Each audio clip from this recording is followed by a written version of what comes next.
Good day. So this is our last part ng ating differential calculus part 1, miscellaneous problems. Now, another application ng differential calculus is the calculation ng Newton's method para makuha yung roots of the equation. For example, problem 1. Newton's method is being used to find the roots of equation of f of x is equivalent sa x minus 2 quantity squared minus 1. What is the third approximation of the root if 9.33 is chosen as the first approximation?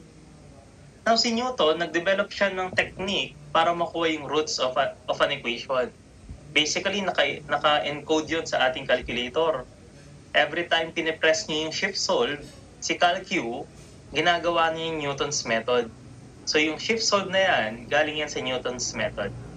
So kung nakalimutan mo yung formula, kasi formula dependent yung Newton's method, pwede mo technically pindutin yung shift solve. Okay? So paliwanag natin, sir, nakalimutan ko yung formula ni Newton. So shift solve tayo. So ang gawin natin, isa-set natin na yung first approximation 9.33 and then mag-shift solve tayo later on. So first approximation 9.33, walang formula involved. For example, nakalimutan, pindutin yung original equation. So let's press x minus 2, okay, quantity squared minus 1. So this is our original equation. Ang gagamitin ko, shift solve. So we will press shift solve.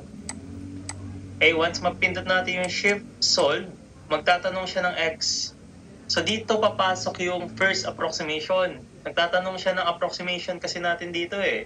So ilagay natin yung 9.33. Once magtanong ng x, input natin 9.33. So ibig sabihin yan, eto yung unang reference ni CalQ upon solving yung values of x. Now pag in-equal sign mo yan, mag-iterate yan si CalQ. Kaya lang, ang ibibigay niya sa atin, final answer. So pag nag-shift solve ka, ang lalabas dito, 3. Ibig sabihin, yan yung exact roots ng ating equation na to. Kaya lang ang problem is, hindi yung final answer. Ang tinatanong dito, third approximation. So, gamitan natin ng analysis ha. Hindi ito yung final answer eh. Hindi yan yung third approximation. Ang logic niyan, ang first approximation, 9.33. Meron siyang second approximation, meron siyang third approximation, and so on. Hanggang hindi nagbabago yung sagot. So, paulit-ulit mag-iterate si calculator hanggang makuha niya yung final answer na hindi nagbabago, which is 3. So, eto, final answer yan. Pero hindi yan yung third approximation. So, kung gagamit ako ng logic, hindi ito yung sagot, definitely. Kasi ang sagot is in between 9.33 tsaka 3. So, mali rin yung 2. Okay? Yung 3, mali rin yung 3. Kasi yung 3 is the final answer. So, ang tamang sagot by logic should be 4. Kasi yan yung number in between 9.33 and 3. So, yung third approximation, definitely 4 yung sagot. So, ang tamang sagot dyan should be 4. Kaya lang, sir, paano pag lahat ng choices in between first and yung final answer? Kasi nagkataon, isa lang yung sa choices. So, kung isa lang yung nasa choices, kahit walang formula, nasasagutan. Kaya lang dun tayo sa what if. What if, sir, lahat ng choices in between. So dun papasok yung formula. So this is now formula dependent. So pinakitaan ko kayo ng first solution, which is didiskartehan mo using CalQ. Pero kung sakaling lahat ng choices in between, kabisaduhin na talaga yung formula. So kabisaduhin natin yung formula, ito yung Newton's method in finding the roots. So, xn plus 1 equivalent sa original xn minus original equation all over the first derivative ng original equation. So, ibig sabihin nitong analysis na yan, pag nilagay mo dito first approximation, ang makukuha mong sagot, second approximation, and so on. Pag nilagay mo dito second, ang makukuha mo naman dito, third. Kaya n plus 1 yan. So, meron tayong original na equation na given. Ito yung original equation. So, may malalagay na ako dito. I-divide mo siya ng first derivative. So, sana marunong tayo mag-derive. Ang derivative nito is derivative ng power. So, ang mangyayari, yung 2 bababa. x minus 2, and then yung exponent nito, minus 1. Ang derivative ng constant, 0. So, basically, this is our first derivative. So, magiging 2 quantity x minus 2. So, bottom line, dapat marunong talagang mag-derive. Kahit yung first derivative lang, okay, lalo na yung mga basic equation na pinapa-derive. So, maganda na marunong tayo ng Caltech, pero maganda rin na marunong tayo ng tamang solution. Okay, so parehas dapat inaaral yan. So, apply ko yung equation, yung formula na to, para makuha yung third approximation. So, since paulit-ulit tayo mag-iterate, papatulong ako sa Calcu. So, yung first approximation, represent ko as x, minus, okay, yung original equation, ito yun, okay, input sa Calcu, all over nung first derivative. So, technically, in-input ko lang yung equation na yan sa calculator. So, gagawin na natin. So, first approximation minus the original equation, input. So, x minus 2, okay, quantity squared minus 1, all over the first derivative na 2 quantity x minus 2. Okay, so na-input ko na yung Newton's method.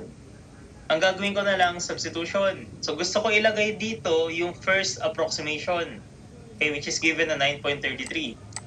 So ikakalk ko siya sa 9.33 kasi given yung first approximation. So calc 9.33. Pag nag-calc ako ng 9.33 at ipipress ko yung equal sign, magkakalculate si Calcu, makikita na natin yung exact value nung second approximation.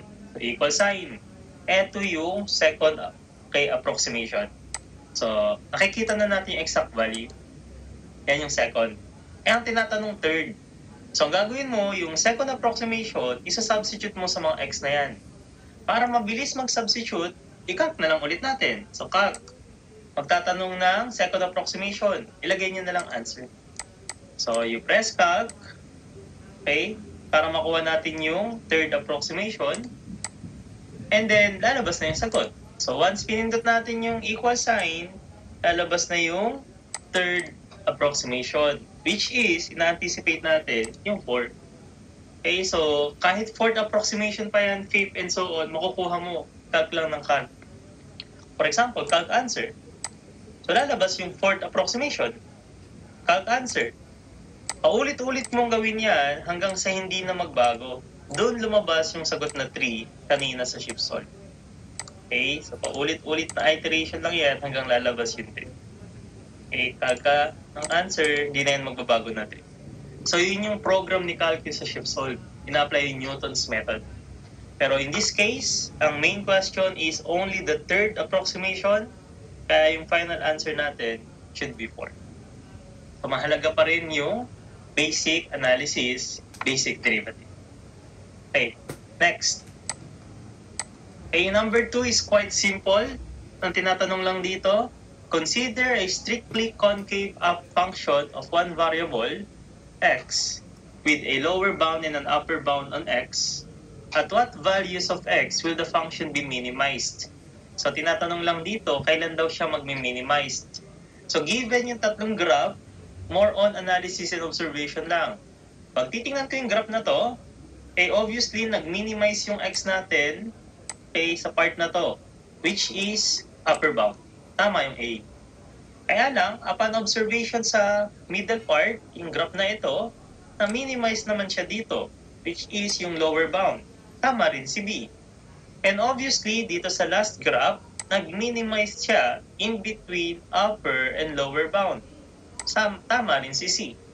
So, by mga analysis, observation-wise, ang tamang sagot dito is any of the above. So, minsan may mga ganyan tanong, hindi na kailangang isolve, pero kailangang i-analyze. So, we're done. Pinakita natin yung mga formula na dapat tandaan sa Differential Calculus Part 1. Pinapakita natin yung long solution. And as well, pag may shortcut, pinapakita natin yung shortcut. Again, mamaya, since natapos nyo na yung recording na ito, kindly recalculate, resolve yung diniscuss natin today. Okay, that is your warm-up. Para sagutan nyo naman after nyan yung 100 na assignment natin. Now, kapag magsasolve kayo ng 100 questions, again and again, try nyo sagutan nyo muna yung kaya, yung madadali. Okay? And then, maganda kung oorasan natin. Sabihin natin, ialat nyo 4 hours or 5 hours. Dapat yung 100 questions, masagutan nyo in that particular time. Para ma-enhance din natin yung speed natin. Kasi alam natin, ang board exam, meron siyang time allotment or time constraint. At matapos natin talaga yan in 5 hours.